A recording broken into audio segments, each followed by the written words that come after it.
This is my favorite scene in all of television, and it comes from Cinemax's underrated masterpiece, Banshee. The fact that I've singled this scene out as my favorite might come as a bit of a surprise to anyone who's even seen a single episode of Banshee, as this subtle, quiet moment is quite a departure from the show's more well-remembered scenes, such as, well...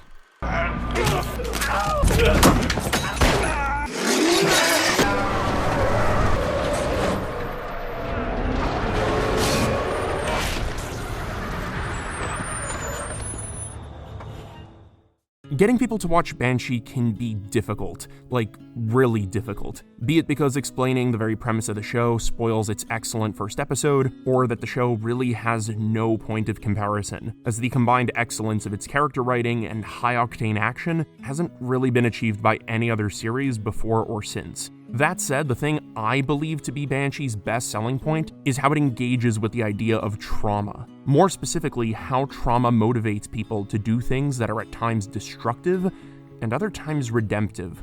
It is this nuanced thematic exploration of how trauma haunts you that I believe to be the best reason why you should watch Banshee. While I've done my best to ensure that this video is spoiler-free, there are gonna be some light spoilers ahead. You've been warned. I feel that while the theme of being haunted by trauma is explored through many of the show's characters, the best examples can be found within Proctor, the former Amishman turned brutal gangster, Kurt, the ex-neo-Nazi turned police officer, and Hood, the show's protagonist who begins the story having just left prison. Hood's main goals on the show are to reignite his relationship with his ex-lover Anastasia and reclaim the diamond money that put him behind bars in the first place. However, when he arrives in the small town of Banshee, he's found that his lover has moved on and started a new family. And what's worse, the diamonds that he sacrificed so much of his life for in prison were actually fake. Every future action performed by Hood for the duration of the series, be it good or bad, is done to validate the pain that he experienced in prison, and to make sure that it wasn't all for nothing. The series uses numerous flashbacks to let the viewer understand that Hood constantly carries the weight of his awful experiences from back in prison, in which he survived threats of sexual assault, threats to his life, and was made to endure a perpetual state of loop torture from the man who he tried to rob. Despite the fact that he doesn't have to endure such brutality in the present, Hood's traumatic pain is only worsened by the daily reminders of what he missed out on during his time locked up. Hood attempts to latch onto whatever he can to try preserving the imagined reality that he constructed while in prison, and in doing so frequently causes those around him a great deal of pain, even though the harm is oftentimes delivered inadvertently through risky behavior. Without going too deep into spoilers, I can say that the best examples of whom include Anastasia, Siobhan, and Job. What I find truly breathtaking about Banshee is the degree of nuance that it has in showing both the detrimental impacts of trauma through negative decision-making, but also the positives as well, particularly how one can grow from pain. In his fight with Sanchez, who is an experienced MMA fighter, Hood is completely and totally outmatched. At his lowest point, Hood's mind warps him back to his altercations with the albino, a massive antagonist who repeatedly brutalized him during his time in prison. From that point on in the fight, Hood is able to harken back to a time in which he was capable of defeating an opponent who was much stronger than him, and starts actually overpowering the MMA fighter. To finish the fight, Hood ultimately throws out his killer elbow block, which is the same move that was used by the albino to defeat him in one of their own prison fights. This fight with Sanchez is a practical display of trauma being something that can actually be useful, as the reminders of the times that you've been hurt in the past can help you avoid being hurt in the same way again. Personal trauma providing an edge in combat isn't exclusive to the Hood-Sanchez fight either. The Nola vs. Burton fight similarly illustrates that the traumatic experiences that characters lived through in the past allow them to tough out extreme situations that qualify as borderline absurd. By the way, now is a great time to note that many of the action sequences in Banshee are not only expertly choreographed, but are often shot in extensive long takes, fully utilizing the environments to make for some of the most memorable fight scenes ever put to screen. These action sequences that I went over are but a few of the times throughout the show in which characters do not merely thrive in spite of their traumatic experiences, but to a degree because of them. That said, this potentially positive effect of trauma could not be further than what Kai Proctor experiences.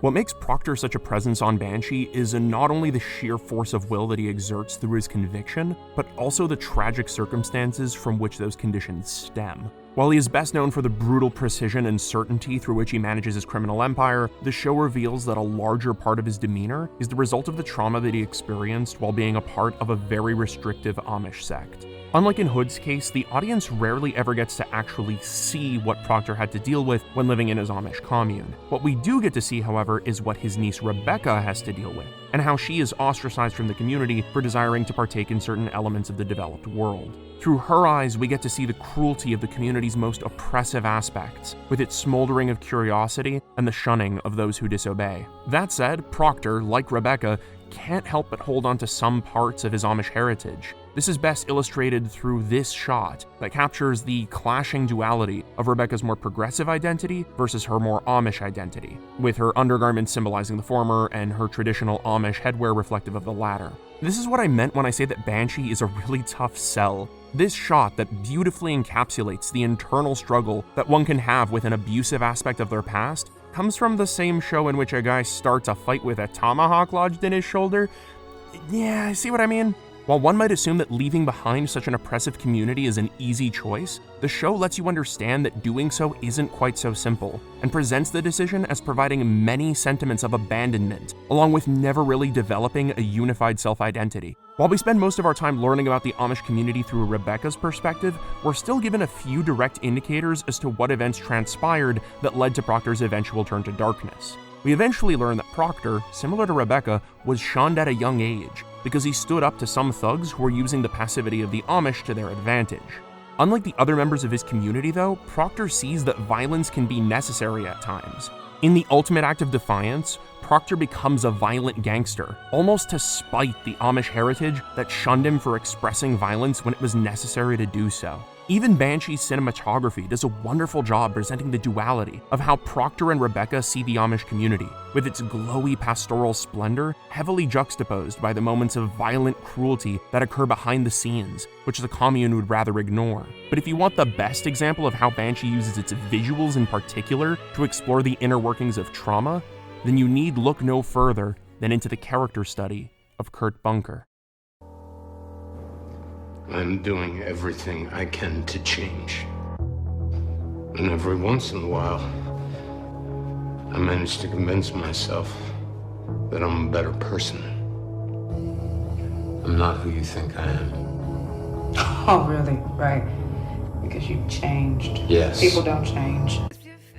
Kurt Bunker's popularity as a fan favorite of the show doesn't stem from the fact that he takes part in incredible fight scenes, but is instead because his quest for redemption makes him so sympathetic.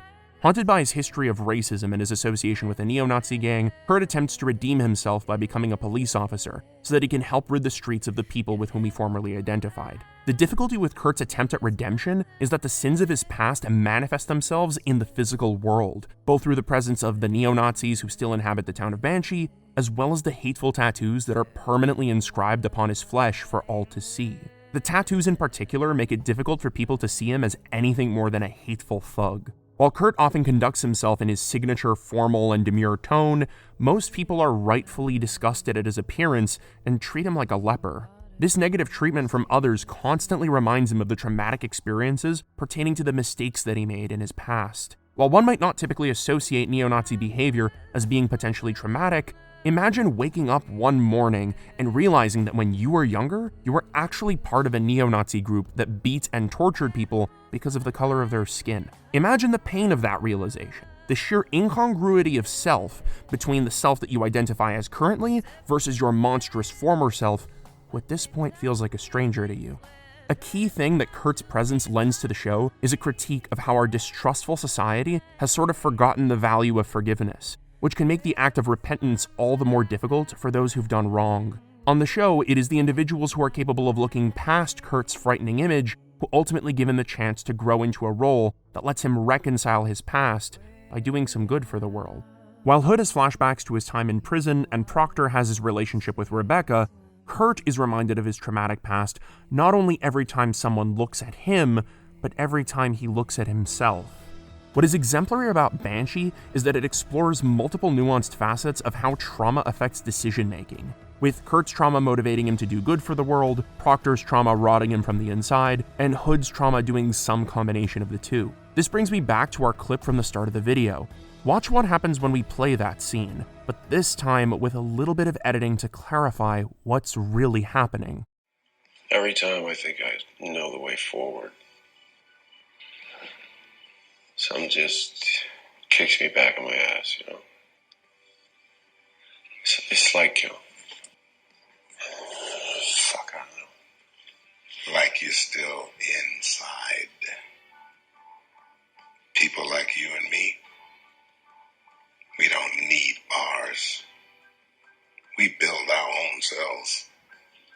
When you live like we live, goes without saying. We're going to find ourselves in places we never imagined we'd be. Looking back, wondering how the hell we got there.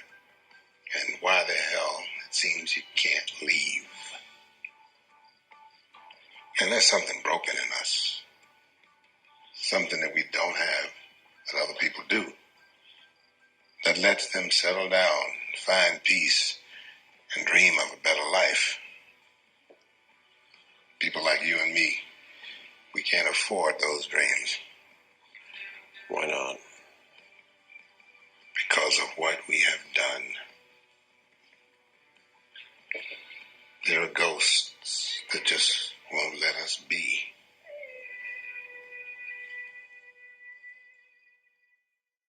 It is at this moment that you as the viewer are meant to realize that even though the love of his life is right in front of him, Hood may as well be back in prison, worlds apart from that which would make him happy. What the show does best is reveal that while trauma may always influence you, only you can decide whether that's for better or for worse. Regardless, for those who experience it, deep trauma is a loud, omnipresent reminder of the past.